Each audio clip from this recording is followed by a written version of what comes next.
Hey, what's up, everybody? My name is Caleb, and this is Disarming Leviathan, a podcast designed to equip you to missionally engage American Christian nationalists. Now, today I am being joined for a joint podcast with Dr. Jemar Tisby. In this conversation, we talk both about how to missionally engage American Christian nationalists.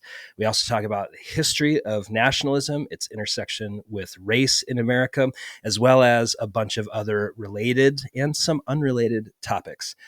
This was a blast for me. I have a lot of respect for Dr. Tisby. I've learned a ton from his work and from his books, and I look forward to sharing this joint podcast with y'all. Without further ado, here's the interview. It's the interview with Jemar Tisby. It's also his interview with me. So enjoy yourself.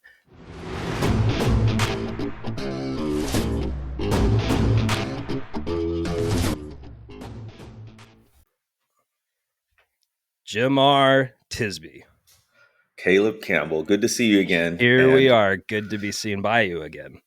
Yeah. So, oftentimes when we do these kind of podcast things, it's the off mic banter that we should have pressed record on. Yeah. And thankfully, we got into it pretty early because I was just saying before you press record that I was talking back to you in this book, which is really good because that means there's engagement. And so one of the things I was talking back to you about was Aunt Betty. And you ticked me off. You ticked me off with the bottom line of it. So okay. I wonder if you could tell us about Aunt Betty. Yeah. So Aunt Betty in my book, Disarming Leviathan, Loving a Christian Nationalist Neighbor, she is about 8 different people combined. So as a pastor, as a resident of Phoenix, Arizona, I live in an epicenter of American Christian nationalism. Turning Point USA has their headquarters just 3 miles from where I'm currently sitting. And so I've interacted through my pastoral ministry and just living as a citizen of Phoenix, I've interacted with a lot of folks who have given themselves over to different degrees or aspects of American Christian nationalism. And Aunt Betty she's an amalgamation of multiple stories and people that I've encountered and engaged with. And in the book, what I'm trying to do is show her as a person and also explore why it is that she's giving herself over to what I think is chaotic, evil, a disintegrating force in our community and in the church. She seems to find it attractive. And so I do some work trying to understand what's going on in her heart, but then also how we can interact with her in a way to bring her back to a way of peace, integration, union, the way of Christ. Well, I love how you describe her. I mean, she just seems like anybody's neighbor or relative in this case. She, sings hymns in church that have a patriotic bent to them. She listens to, really soft-spoken pastors that when you actually dissect what they're saying is very Christian nationalist. She maybe you said she really enjoys her red, white, and blue Bible cover. Yes. She loves the United States and she loves being a Christian, and she's been essentially discipled unknowingly into this ideology. And what ticked me off and where I was talking back to you in the book was what you proposed to do about it. And Aunt Betty's way off, man. She's way off both the path of Jesus and as a citizen and a good neighbor in this nation. So what do we do? Yeah. When I was first exposed to American Christian nationalism, I mean, it was ripping through my relationships, my friendships, at the church. 80% of the people who were in our congregation in 2016 were gone by the end of 2020. And a lot of them redeployed to churches that took a combative stance and got bigger American flags and got really vocal about Christian nationalism, advocating for it. And so I initially approached American Christian nationalists as heretics to fight and an enemy to defeat. And I thought if I could just out-Bible them, They would hear my winning arguments, and they would change their mind. And I came to realize and discover that the Christian nationalist ideology is not where this thing starts. It started in the heart. They are feeling anxiety about loss, and they're reaching for Christian nationalism to answer that need that they have for safety, belonging, and purpose. And so the ideology won't change until the needs of safety, belonging, and purpose are met. And so I had an experience where I was with someone who they said they met Jesus at a Christian nationalist rally. Wow. And in that moment, I felt the Spirit of God say, Campbell, you're an idiot. These people do not need an enemy to fight them. They need a missionary to reach them. And so that Ooh. was the pivot for me, because I wanted to flip tables, and I love it, right? I love flipping a good table. But I noticed and sensed of the Spirit, like, table flipping drives people out, but notice that Jesus did a lot of table setting for actual Mm. heart level communication and change. And so I think there's space for table flipping, and I'm still into it. But what I have sensed in my ministry is the need to set tables and invite really zealous, really anxious, really outraged folks back to a place where they can find safety, belonging, and purpose, and then go about the work of humble submission and showing how their ideologies are inconsistent with the teaching of Jesus. And so, taking Aunt Betty out to coffee, honoring the good in her, not using dehumanizing or derisive language, even when she does it. And Jemar, that means that 98% of this work is in me, not in her. Mm. Mm. Because I feel family shame about it. When I'm at these rallies, I've been to dozens of them. I'm looking around. I'm like, this is my people. This is me. Yeah. And I'm ashamed of it. And I'm grossed out by it. And, I hate it. And that's a me problem. Like, that's a Caleb's heart that needs to be checked before I enter into conversation with somebody like Aunt Betty or your cousin Steve or your son Jimmy or whoever it is. Any good missionary knows that if I don't do my own heart work, I'm going to end up doing more damage than good. Goodness, man, this is a potentially radical, if we adopt it, reframing. And I think so necessary. So I just want to shout out your book, Disarming Leviathan, because it really is the book length answer to the question I get most often, which is, what do we do about white Christian nationalism? And the way you approach it, you already answered one of my questions. You actually set up, I think, some really helpful sort of comparison contrast. And one of them was warrior versus missionary. Mm-hmm. And you really take the stance of a missionary to what you call American Christian nationalists, which I think is really helpful. And for folks, just to cut to the chase here, what you're recommending, that internal work, is also very Christian work. And in that Aunt Betty example, you say, how do we reach her? We live as ambassadors, committed to consistent prayer, pursuing godly justice, proclaiming the gospel of peace, abiding in the truth of Jesus, and resting in his salvation by the strength of the Spirit. I mean, it sounds really Christian to me. Yeah. And it doesn't sound like a magic bullet, which is why you ticked me off. Come on, man. Yeah, bro. I mean, the argument that I hear Christian nationalists make in America is, if we could just get all the bad people out.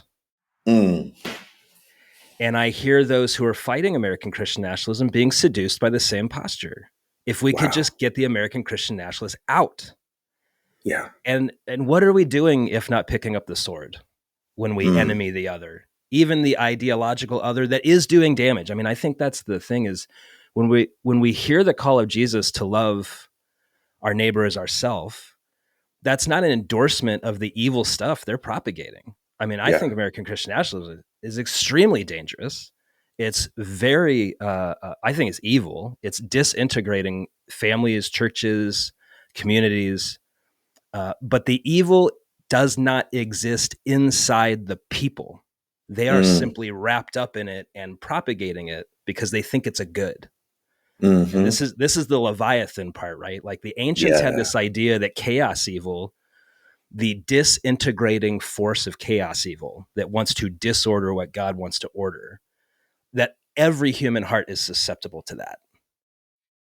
And that the Leviathan has many heads.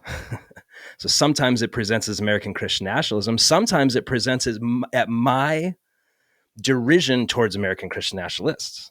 And Ooh. so there's that old quote. Who's the guy who did it? He's the German guy. You know, beware that in fighting monsters, you don't become a monster yourself. Yeah. Freud or somebody like that. And I think that's right. Uh, and so, yeah, I think the Christian call is self introspection and repentance before we try to engage the speck in our brother's eye. You're really tapping into something that I have been highlighting more and more in my public work, Mm, which is that um, racial justice, in my case, it really begins with yourself. yeah. One of the things in my second book, How to Fight Racism, that seems to have really resonated with a lot of people is the idea of writing your own racial autobiography. Writing your own racial autobiography. And I say that because a lot of times when we want to fight racism, Mm-hmm. we begin externally. We begin with the other. We begin with the people who are promoting this horrific ideology. When really it does begin with us, and even at the very bare basic level, a self-examination, Mm-hmm. figuring out, what are the messages we received about race and racism and how to value people in light of our differences and things of that Yeah. nature. If we don't have that self-examination, then we do risk perpetuating, maybe in an opposite way, but in an equally harmful way, the very things that we're fighting against. So I really appreciate that approach to it, that you're taking, that it really begins, it's our work Mm-hmm. as we go toward others. Um, One more question, then you can talk to me. This is a conversation between a historian and a practitioner, a missionary, if you will. And so we'll sort of ping pong back and Yeah. forth. But I Sure. told Caleb before we started recording, I've got a million questions for him, and I'm gonna do my best not to dominate the conversation like that because I'm so curious from your perspective on things. One other thought I had was, is what you're saying a form of love the sinner, hate the sin? Ah. uh, I don't really like that phrase because of how it gets used. I think I get the sentiment, right? Um, I would say weep over sin. Um, I don't. I mean, I guess hate the sin in the sense that sin destroys us. But I think a posture that's probably often overlooked is I'm sad at what's going on in Hmm. people's lives when they give themselves over to this movement. It breaks my heart. And I lament that. Too often, I think hating the sin gives way to rage. And I think of Jesus weeping over Jerusalem. There was corruption and religious idolatry and, frankly, political syncretism happening in Jesus' day in Jerusalem. And his posture was the weeping prophet. He Hmm. wanted to call them back to the way of truth, and he was sad, grieving, lament. I think it's good for us not to feel hate against sin, but rather to lament the destruction that it's begetting in our circles. And then to get into loving our neighbor as ourself, um, which require, I mean, Galatians 6:1 and 2 is such a go-to for me. It says, if anyone is caught up in a transgression or an evil, you who are spiritually mature seek to restore that person gently and watch out for your own self, lest you too be Hmm. tempted. Yes. Therefore, bear one another's burdens and thus fulfill the law of Christ. And when I listen to Aunt Betty and all of that toxic, ragey anxiety, it is a burden to me. Mm. I become more sad. I become more angry. I have to suffer through it, right? And I carry that. And I think part of carrying the weight of other people's entanglements into evil is to bear the weight of grief. And if we don't lament that grief and grieve the loss, so to speak, we're probably going to deal with that in unhealthy ways that end up creating more division between me and the other. So yeah, that's my response to the hate the sin thing. I appreciate that. You're informing my work because it made me think about the book I just referenced, How to Fight Racism. Mm-hmm. And I think I subconsciously agreed with you. So it wasn't how to fight racists, Yes, it's right. how to fight racism. Yes. It's that ideology that we're Mm-hmm. combating, right? Yeah. In Mm-hmm. spiritual terms too, which you're doing a really great job of putting it in context, spiritual context for us.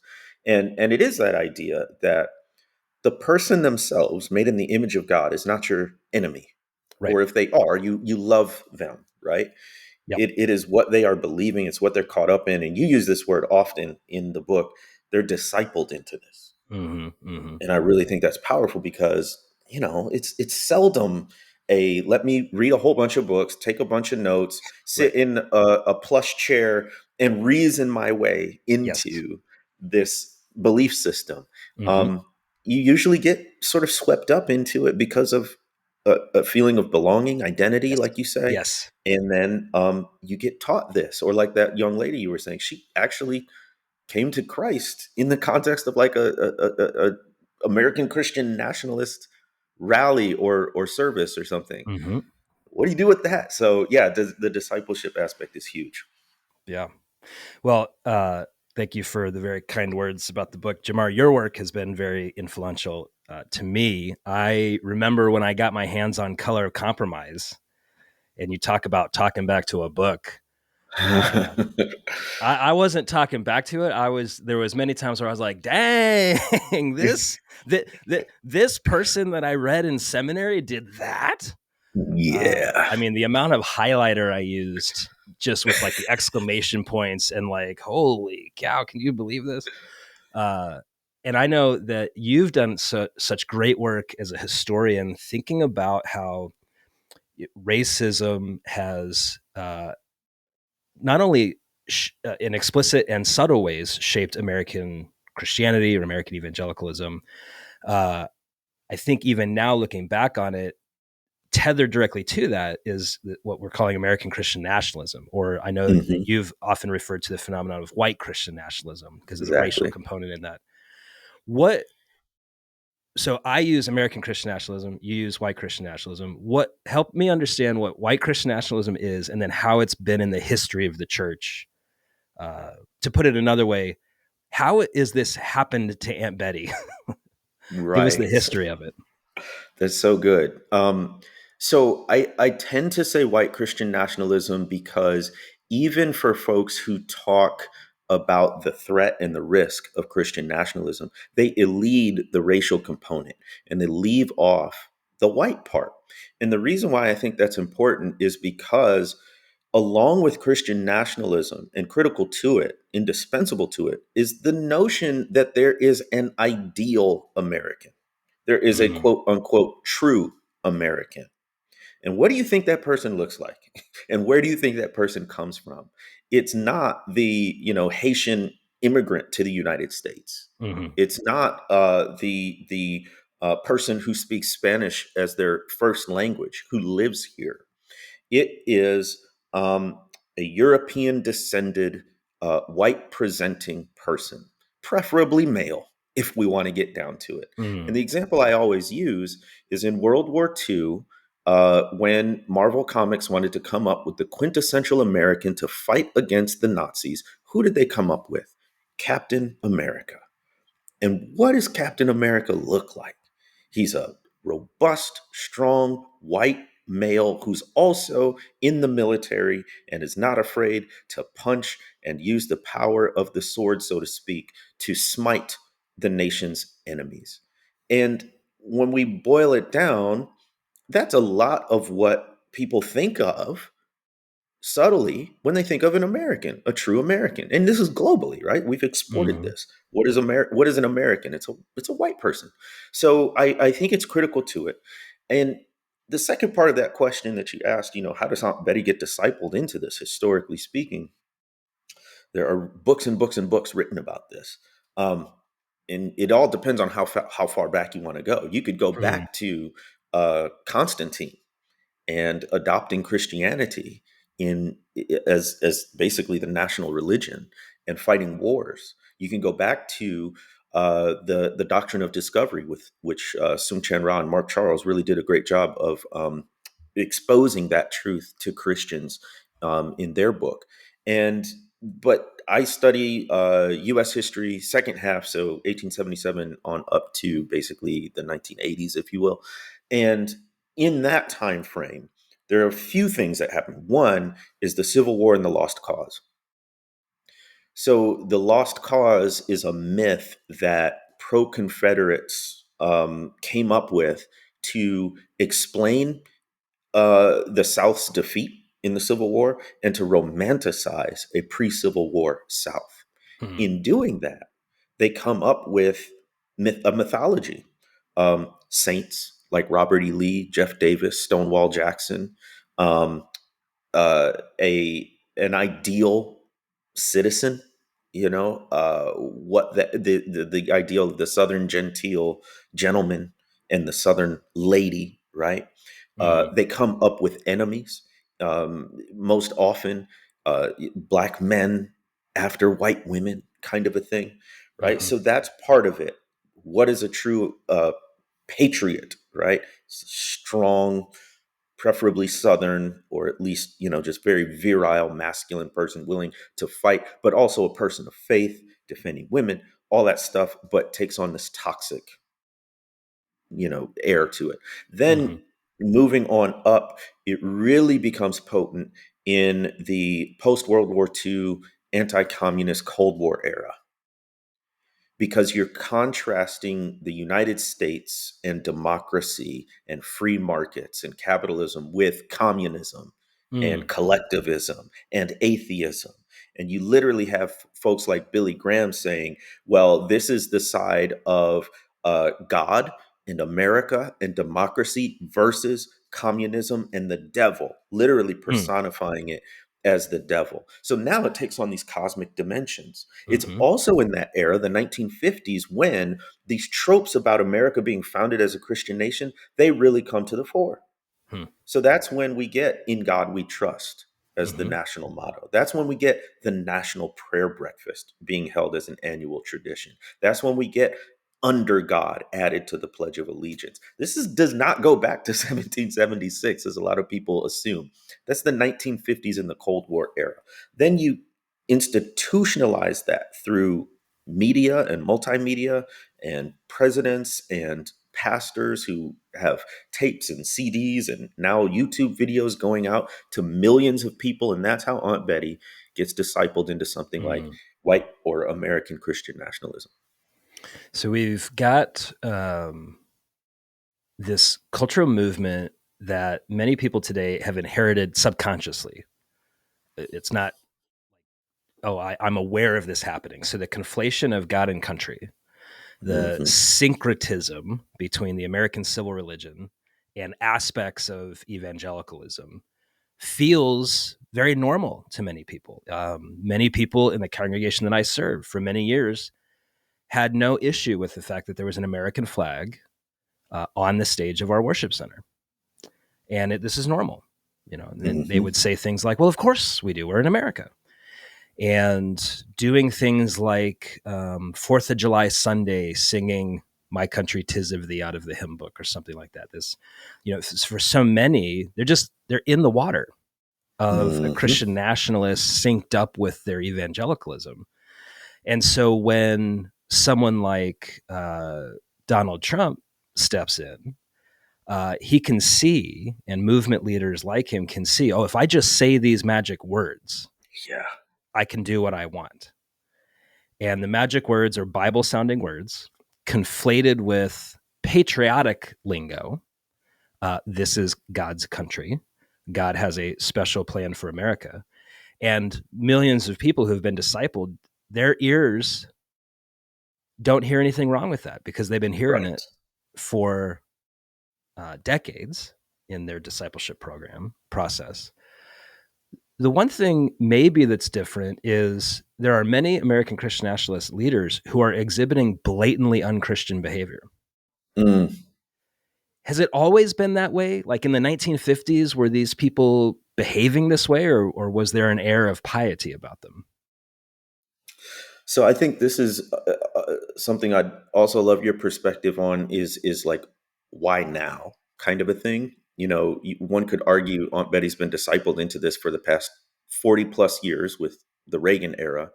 You could Mm-hmm. go further back to the 50s, right, and say it's been in the air, it's been the water that people swim in for 70 plus years, and then so why now in the 2020s or 2010s, depending on when you start, has this big split occurred? So that's I love your perspective on that. But has it always been? What was your question? Because I'm So here's something I hear a lot from evangelicals who are not pro-Christian nationalists. They're saying all these pro-Christian nationalist leaders are exhibiting blatantly bad behavior. yeah. Has it always been that way? Like if we go back to 1950s and 60s, were these blatantly immoral characters leading, or did they lead in a different way? That's good. That's good. I do think Trump is a factor.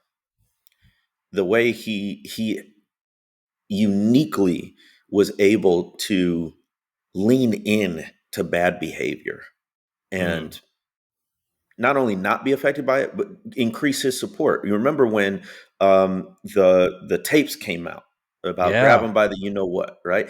Mm-hmm. What other politician at any level, local, state, national level, could survive that and win an election? Right. So Right. I do think there is a unique bellicosity about Trump uh, that has inflamed something, but that something was already there. Mm-hmm. So he didn't create that, right? So, Kristen Coates Dumais talks about this in Jesus and John Wayne, how a lot of American evangelicalism is wrapped up in this sort of toxic masculinity, this Mm-hmm. Mm-hmm. patriarchy, this idea of the strong man who takes what he wants and uses force to get it, right? So Yep. that has always been there. That's wrapped up in the anti-communist stance of the United States going anywhere in the world and using the power of its military might to enforce its will. And that goes to the championing of the military in general, which is one of the things that we always got to remember about this movement is that it is selective.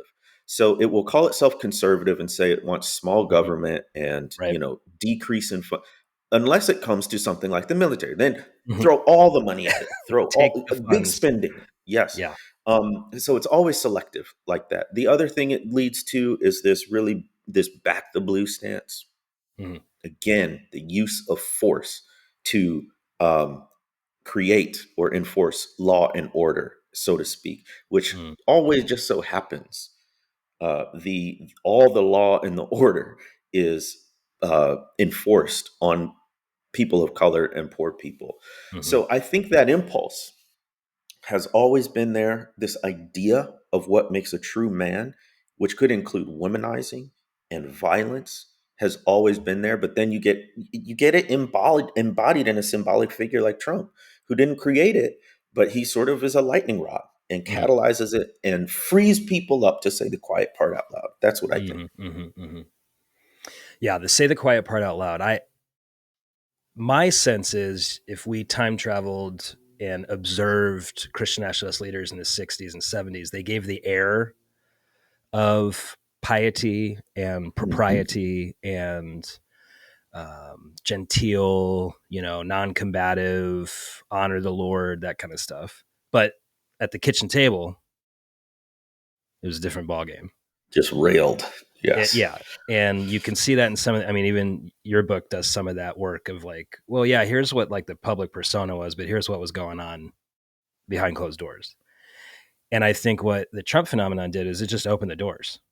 And Mhm. everyone who was also sharing those same kitchen table conversations, who would have felt ashamed in 2005 to bring it up at the church potluck, now fast forward to 2015, they're like, oh, you feel the same way I do? Oh, we're in the majority. We're the silent Mm, majority. And now I can say mm. hate speech at the potluck and my pastor agrees with me. And this Goodness is a gracious. fundamental shift, right? Yes. Uh, and I think what's been laid bare is the character malformation within the Mm. evangelical church, that the evangelical church is focused so much on what to believe and nothing on how to be. The evangelical theology in many places, not every place, just to hyper focus on as long as you believe the right doctrine, you're in. But Yeah. how you be with each other took a back seat. And And so now we're exhibiting hate speech at the church potluck. saying, "Let's go, Brandon," at the in the church worship service. Bro, Jemar, I got to tell you something. Press pause. Listener, just you can tune out right here for a minute. There are 5 houses in the neighborhood that my church campus is in that installed flagpoles to fly "Let's Go Brandon" flags. Whoa. I mean, I'm talking, it's a couple $100, maybe 500 if you Yes. pay somebody to do it. I mean, this is an investment. This isn't a bumper sticker, Jamar. Right. Like Uh, they crafted yeah. a literal flagpole Yeah. Yeah. to Uh-huh. broadcast these beliefs. One Oh of them wow. hangs because their backyard is on a major street and they kind of have it right on the edge. So everyone can, it's not Oh even in their yeah. front yard, it's in Prime their placing. backyard. So Oh great. my goodness. Yeah, Yeah. you're in the thick of it. And as you're talking, historically speaking, look at the representatives of American Christian National, how that's changed over time. So it used to be Mm, folks, you could argue Billy Graham, on a certain sense, certainly with his anti-communism, he's promoted this blending of religion and politics mm, in many ways.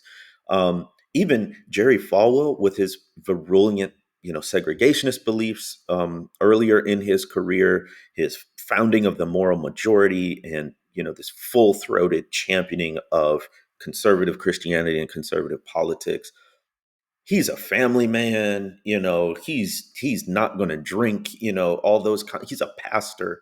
uh James Dobson, focus on the family. Right now, who are the representatives? Right, Trump being the primary one, but mm, also his orbit of people who are these belligerent, combative, mm-hmm, coarse talking, all of these things that for a few generations now we would have said are unbecoming of a Christian, and specifically of an evangelical. And now the sort of avatars of that belief system have dramatically shifted. mm-hmm. And I think that's part of that flinging open the doors to say all that quiet part out loud. Yeah. Yeah. I'm in Um, agreement. you have a most interesting biography. Uh And huh. it was Yeah. wild to me. I think it wasn't until chapter 3 or 4 that you mentioned, a sort of turning away from your family's faith tradition and Mm-hmm, entering into an ideology. Would you mm-hmm. tell us about that? Yeah. Yeah. Yeah. And you're right. It is in the middle of the book because I didn't want it to be about that aspect of my life, but I did feel like I wanted to share my testimony because what I'm arguing for in the book worked on me. Mm, And so, yeah, when I was a teenager, gave up on church. I hated it. I thought it was all hypocrisy. And in high school, I fell in with a group of neo-Nazi skinheads and became one myself. And what one of the things you mentioned a few moments ago is, people don't sit down, read books, and then logic themselves into these movements. They are first welcomed into the community. And then the ideology is adopted in order to service my need for belonging and security in this community. So it doesn't start with, like, I didn't sit down and read a, genetics book and think, white people are the master race. I should find some like-minded individuals to pal around with and explore this ideology. I'm at a party. There's a group of big, tough looking guys with girls and beer. They say, "Hey guy, come on over here." you've got blonde hair, blue eyes. Do you know that that's the pinnacle of Wow. humanity? Easy sell, Jemar. Like telling 16-year-old Caleb that, he embodies genetic supremacy is like, great, cool. I already think that. So great. Thank you for saying so. And what it did, belonging in the community gave me access to things that my heart needed, to feel safe, to belong to a group of people. They called me brother, and a purpose. We're going to protect the future for white children. What a grand purpose. My life has meaning now. And so all of the rhetoric and ritual and community gatherings were all meant to create who's in and who's out. And this is happening, this kind of tribalism is happening to us all the time. It's just, we recognize that we want to belong to a people group, and that people group is bound together by something. And if I don't fall in line with the something, then my belonging is under imminent threat. And so what happened to me, I was playing drums in a heavy metal band, and we had an ad in the Phoenix New Times. This is back before Craigslist. Okay. And it's a piece of paper newspaper. You understand, like the classified I ads were in remember. print that I'm a they would put historian. in I've front of the seen restaurants. it. Yes, you've seen. And a woman from Desert Springs Bible Church was dialing drummers in the musician classified ads and called me up and said, "Hey, can you come play the drums at our church?" And I did, kind of on a whim. And in that season, they kind of started put me on the schedule. I'd play once a month or whatever. And in that season of my life, one of the musicians, who was a Christian at this church, he was newlywed. He invited me to have dinner with him and his wife at their house. They invited me into their home. And he said, "Hey, after dinner, we'll grab a couple beers and talk about what makes you angry about Christianity." And I was like, great, this is great, because I'm angry about everything. Like rage So was it my, was, yeah, it was clear when you played drums that you weren't a Christian at that point. I mean, how did he know? I don't know if he did. I mean, we're still friends. We're very close. And he was like, yeah, I just thought it was the right thing to do. Like it wasn't really forward thought for him. And they had me over every week, and it became a routine. And it was in that year where I would like rant and rave, and he would kind of listen. And then he'd be like, "Oh, hold on a minute." He'd go to the bookshelf, get his Bible out, open it up. He's like, "Here, read this paragraph." And he would say things like, "I think Jesus agrees with you." And I found myself following Jesus in that season. It was through the kindness and hospitality of this couple who didn't agree with my ideology. And I'm sure they were grossed out by a lot of the stuff I was saying, or rolling their eyes or whatever. But I felt safe to say what was going on inside of my heart. And that safety was not ideologically based. He saw me as a person and treated me as such. And that generated safety. And so at no point in time did he say, "Hey, listen, what you're saying is so gross. You can't come over anymore."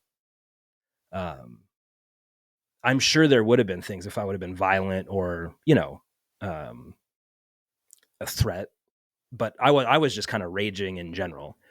Mhm. And that season of my life was a season of intense repentance, in the sense of having my mind completely blown and seeing the world afresh through this Jesus lens, which instead of seeing racial groups or ethnic groups as imminent threats to my way of being in the world, seeing instead that the manifold wisdom of God is made known through the diversity of peoples, and that all the peoples of the earth will parade their glory before the throne, and that the local church can be a foretaste of that if we're exhibiting equity in the midst of diversity, approaching each other with curiosity instead of suspicion, that there's something really powerful and beautiful there, and that the quote unquote other is not a threat, but a gift. And that radically transformed my life. But it was through hospitality. And so when I argue that that we should practice missionary, the missionary style of engagement, it's leading with hospitality. And when you say practice the missionary style of engagement, you really mean it. You've done the work and are doing the work to understand Christian nationalism from the inside out, from the perspective of someone who has adopted this. You've really done the work, I think, of a cultural anthropologist in many ways. So, can you talk a little bit about the ways that you have engaged in understanding this ideology? Because you've done a lot more than most people. Yeah. So I spent a little over 2 years doing what I called super spy undercover work. My name, I'm named after Caleb in the Bible, who was a spy. Uh, Very good. he went into the land with Joshua, and I thought, all right, well, I'm going to go into the land of, the enemy and figure this out. And so I signed up for every newsletter. I did all the Zoom calls. I was part of their biblical coaching program. I became a biblical citizenship coach myself. Whoa. Did a bunch of trainings, met Charlie Kirk a few times, went to the rallies are right down the street from my house. So it was pretty convenient. And cause I wanted to be where the people were and I wanted to figure out what was going on. And I was seeing it in the congregation that I serve. I see it in my community. I live a quarter mile from the FBI building in Phoenix. And when the Mar-a-Lago raid happened a few years ago, about 40 men and women in paramilitary looking outfits with AR-15s were walking up and down my sidewalk. Mm, So, I'm here. And the other thing too, Jemar, and I want to make sure, like, I'm called to be a missionary to right. Christian nationalists. Not everybody is. Like, if I wasn't a white, middle-aged suburban evangelical, I couldn't walk around in some of these spaces without, generating suspicion or even outrage. And Exactly. so one of the things I encourage people to do is all of us have a role, just like all mission work. Some of us are called to go, all of us are called to pray. And so for those of you who are hearing like my story and you're hearing like, oh, I would never go and talk to those people. I totally get it. I don't think you should. But pray for those of us that are in this mission field that we might be able to be empowered by the Spirit to do the work. And so if anyone's That's feeling really like good. unsafe with Aunt Betty, don't like pray that the Lord would send somebody. Um, Yes. I'm very That's much super into, powerful. God, yeah. Well, I was just going to say, like, I couldn't go to a TPUSA, conference and blend in as a black Well, person, I right? mean, I imagine if you said you're there with Vadi, you probably could. Yeah, exactly. You would have to be, you would have to position yourself, but there would have to be some sort Yeah. of explanation. Oh, for Um, sure. Yeah. and I think for, in certain uh, contexts and stuff, women might feel unsafe and Yes. all of that. So I was Hmm. going to ask, is is this a call for everyone to sort of Mm. not just necessarily be a missionary, but even to be in sort of close relationship and even be able to practice the hospitality that you say had such a big impact on you? Is that the same call, depending on different demographics and social locations? Yeah. No, I would, let me respond in two ways. If you're thinking I'm going to approach strangers and I'm unsafe, don't do that. However, American Christian nationalism is in the water.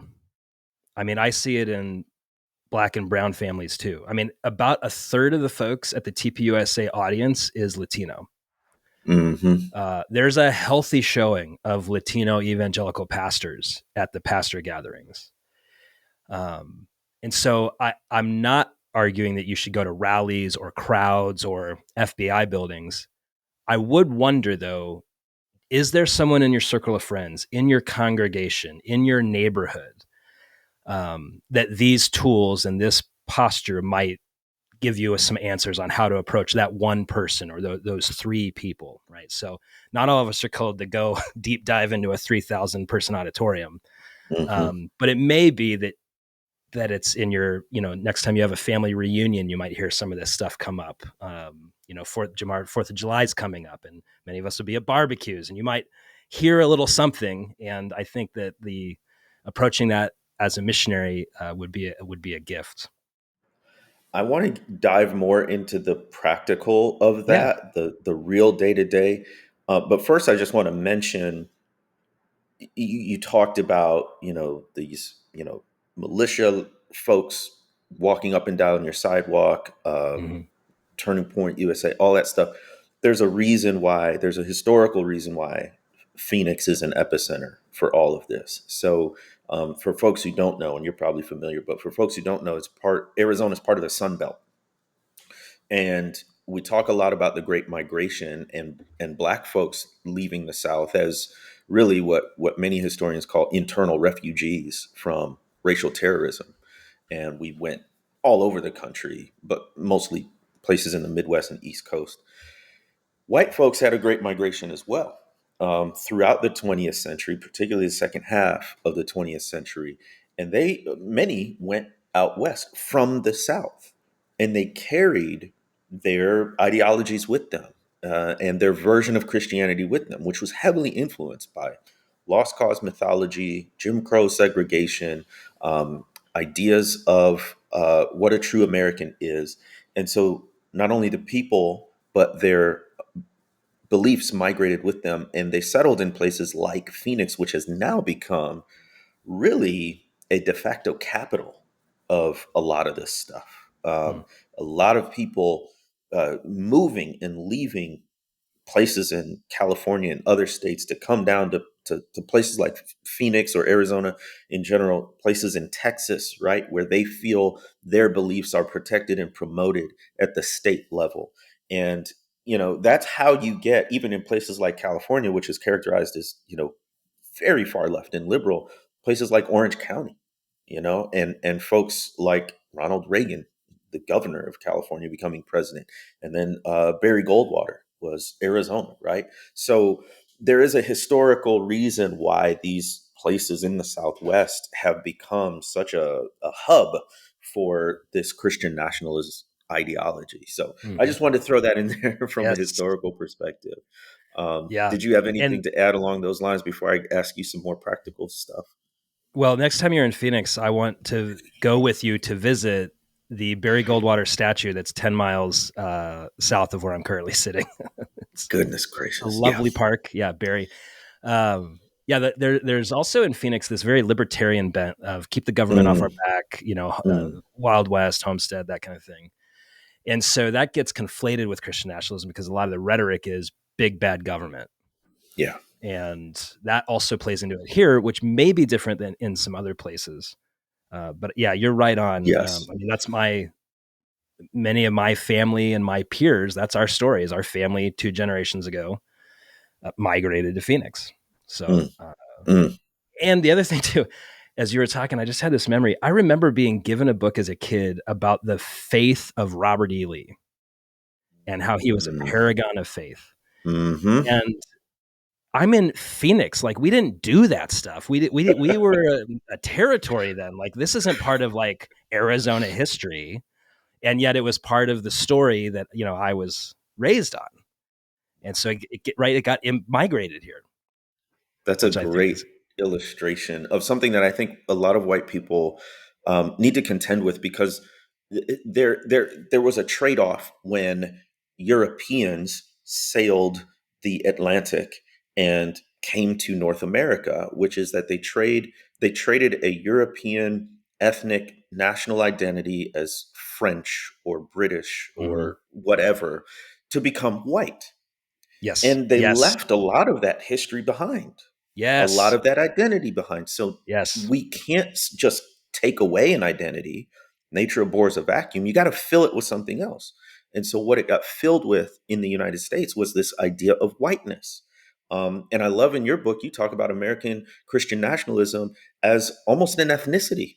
yes. It's an identity with traditions and myths and songs and heroes and a history that people can latch onto. And Hmm. so it doesn't surprise me, and it's a great illustration that you get a book about the faith of Robert E. Lee, because he's an illustration really of an ideal white male, right? Hmm. And in the absence of our French history, our British history, our Scandinavian history. We've got to have a history. We've got to have a story. Yes, And so many times white folks get caught up in this story of whiteness. yes, yeah. So for those who are just listening, I have behind me the Campbell Black Watch tartan from the Campbell clan in Scotland. I wear around my neck a Scottish cross because that's where my people come from. In 2020, which was the worst year of my life so far, I was absolutely wrecked physiologically, emotionally, spiritually. And one of the things that I found myself doing was tracing my lineage. And one of my spiritual mentors said, it's interesting, Caleb, that when everything else felt shaken and unsolid, right? Fractured, that you were trying to find your roots. You wanted to know to whom you belonged. And I experientially am a living example of exactly what you're saying. I was told when I said, what kind of a people are we? Because my friend says he's African American, and my friend over here says they're Yavapai, and my friend over here says they're Japanese American. What am I? And I was given the answer, American. Well, they're all American too, right? As I aged, I'm like, wait a minute, that's not satisfying me. And I got married to a Sicilian, and I can see their family history and how it's tethered to a place and a time, and that is absent in my life. And so I recognized experientially in that season, as well as I write about in the book, who am I is a question that we all ask. And the individualistic, capitalistic, American blah, whatever that is, that just was not satisfying, because I'm very different than my Sicilian wife. Mm. And so what am I? Like And immigrant from Sicily, yeah, yeah, or yeah. Uh-huh. she? Yeah. So Yeah, her parents wow. came over in Okay, the 70s. She grew up in got it. Brooklyn. Okay. Um, and I realized a few years ago, like, the way that other white people talk is so strange. They'll say things like, let's go get ethnic food. Hmm. You point this out a lot. Well, that betrays the idea that what I am is normal and what Yeah. everything else is an aberration. Yep. Okay, so once a person reads Color of Compromise and realizes that, uh, well, now what? Now what am I? And I am convinced that so many people are giving themselves over to American Christian nationalism because they have a vacuum of ethnicity, Mm. and they're desperately trying to say, who are my people? To whom do I belong? Because America, you asked the question, why now? We can, ever since the 1960s, we have been radically growing in pluralism, in diversity, because of our pluralistic posture, as we're not bound together by an ethnos or a king. We're bound together by an idea. Well, my neighborhood's changing. The grocery store down the street says it's an Indian grocery store. What is going on? I feel unsafe. To whom do I belong? And so they're quickly reaching for anything that will create safety, belonging, and purpose. And American Christian nationalism is giving them an answer to those heart questions. So this is why, by the way, you go to any one of these Christian nationalist events, it's not a lecture, it's a worship service. It is a tribal, identity forming, ritual rich experience, because it's, who are we? What's our origin story? What are our taboos? What are our dreams for our future? Who are we as a people? And the ideology only services that desire for community and belonging and identity. I just love the way you're putting words to so much of what we've observed. It really is, because I tell people, whether you're dealing with just out and out racism, or what I would say racism in the permutation or in the key of American Christian Mm-hmm. nationalism, um, you can't argue your way to changing someone's mind. And so I tell people, you can stack books, stats, data, facts from floor to ceiling, and it won't make a dent, Mm-hmm. because what people are really buying into is a sense of identity and belonging and Yes. purpose, as you've Yes. mentioned. And that's where you have to approach folks. So, obviously so much more to talk about, but if you could just tell us a bit more, if we're at that cookout, at that 4th of July, gathering, and we encounter this person, whether in our family or friend network, what are some really practical ways to Mm. practice hospitality, to not treat them as, the enemy per se, but to love them through this pernicious ideology? What kind of advice can you give us? Yeah. So, person at the barbecue is yelling and screaming about lizard people running the government, or about Epstein Island or something, right? Whatever it is. whatever the topic is. And they're emoting, they're exhibiting an untrained response to an unmet need.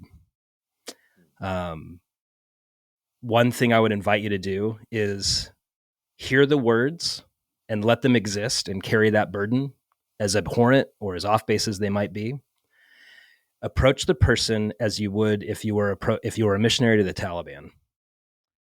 A lot of things that they're saying and believe you don't agree with and you think is really dangerous. Okay, great. So just recognize that statement that was made exists because of something going on in the heart. And if you can get to the heart, then that ideology, that opinion, those facts, they might change. So for instance, real practical, Aunt Betty is yelling about lizard people running the government. And I might say, Aunt Betty, if the timing is right, I might right there in the moment, or I might say, hey, Aunt Betty, this sounds really scary. This thing that you're saying, can we meet tomorrow for coffee? Right. So if the barbecue is not the right place to have a long conversation, hospitality. Do you want to come over for brunch tomorrow? I'd love to take you to Denny's, better yet, Cracker Barrel.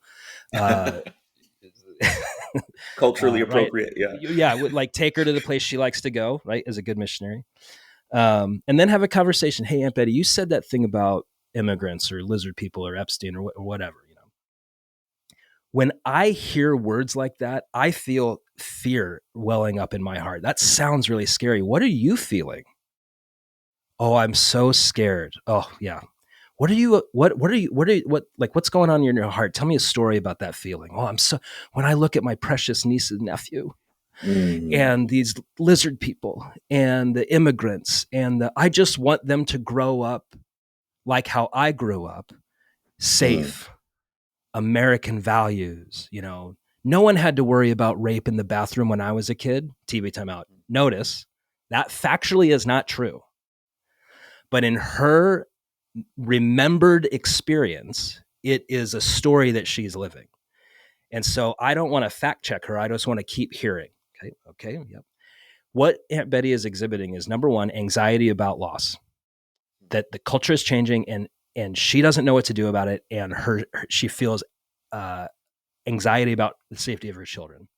I can meet her in that space.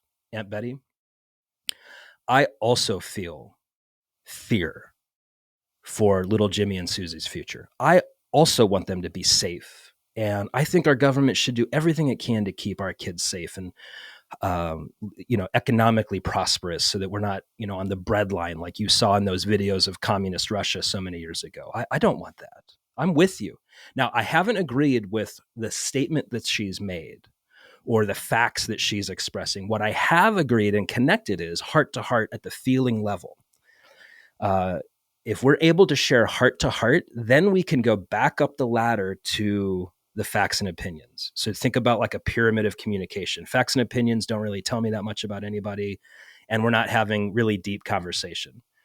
If I can use the phrase intimacy, into me see, I'm inviting her to see into me, into my feelings and my fears and my needs. And I'm creating a space where hopefully she feels safe to share that with me. So I'm feeling with her when we look at her niece and nephew. And then I might go back up the ladder once I've connected heart to heart and honored her for it. Aunt Betty, I love that you care so much about little Johnny and Sally. I love that about you. You've got such a huge heart, right? So I'm dignifying everything I can about her because I want to communicate. I'm not your enemy. And then I want to go back up the ladder, but I want to do it humbly and I want to do it I want to do it introspectively as such. And Betty, I'm not sure that I'm hearing the same things you're hearing, but when I hear about immigrants storming the border and doing rape and murder, I feel fear. And I feel a tension in my heart because there's all this teaching in scripture that you gave me. Remember when you gave me that first Bible? I've been reading it, and there's so much about welcoming the immigrant and the stranger. And I feel a tension in my heart. How do we maintain safety for little Susie and Johnny, which I'm in agreement with you, and welcome the stranger? And I feel a tension in my heart about honoring the teachings of Jesus and pursuing what I desire for my family. I feel a tension. What do you think? And what I'm inviting Aunt Betty to do is see that her currently held commitments are actually in conflict. This is all good mission work does this. It's an invitation to introspection. this thing that you're believing about Jesus and this thing you're believing about Christian nationalism don't jive. So I'm inviting her to re-examine the tension because she's with a community that absolves the tension by giving her a narrative that makes Jesus an American. And what I want to do is show her the real Jesus and show her that I don't know how to do this. Can you help coach me? And then I'm praying, and this is so important. The Apostle Paul says that good mission work goes like this: some people plant the seed, some people water, and some people harvest. She ain't going to change her mind in that meeting. Yeah. Yeah. She might turn the volume back up on Newsmax and start using hate speech again after that meeting. Yeah. What I want to do, though, is I want to be faithful to the opportunities that I've been given to plant seeds of repentance in the garden of her mind that one day might be nurtured by the Spirit into the fruit of repentance. And when that day comes, she's standing at the kitchen sink, washing a dish. She's got Newsmax blaring in the back room. On the wall is the commemorative plate of George Washington at Concord. And there in that moment, something strikes her. She realizes, oh, I think Jesus wants to transform my view of this issue. Who can I talk to? And if I've practiced hospitality, I want her to say, I know I can talk to Caleb. Because Caleb was kind to me. He didn't agree with me, but he didn't yell at me. If I go to my Christian nationalist club, they're going to call me a rhino, or they're a Republican in name only. They're going to call me a lib or a woke or a CRT or whatever it is. And that makes me feel fear. So who can I safely talk to and feel safety, belonging, and purpose with? And if that's with me or someone else, this is where the local church can play a huge role. Local churches have an opportunity to invite people in seasons of repentance to process what that repentance looks like without threat of expulsion.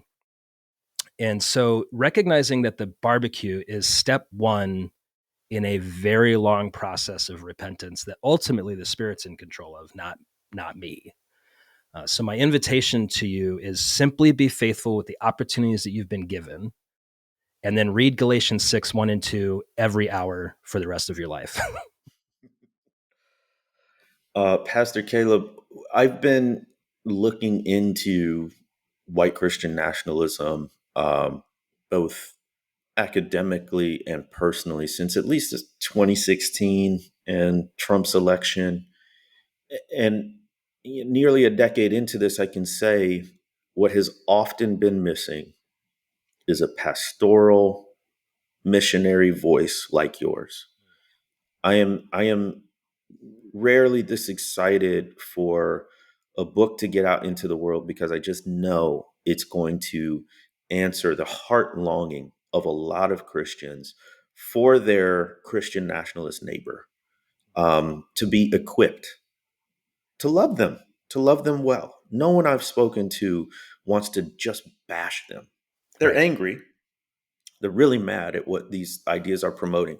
But when it comes to people, it is Aunt Betty. It is their, church member in the pew. It is their friend, their longtime friend. It's people they love and care about and they're in relationship with. It's not theoretical. And they really, really deeply from the heart and from their faith want to help, want to serve. And I think your words and your approach genuinely do that in ways that few other approaches that I've seen have done. So, my prayers are up for you, and your ongoing ministry, because this isn't just, you're putting words on a page, you're living this.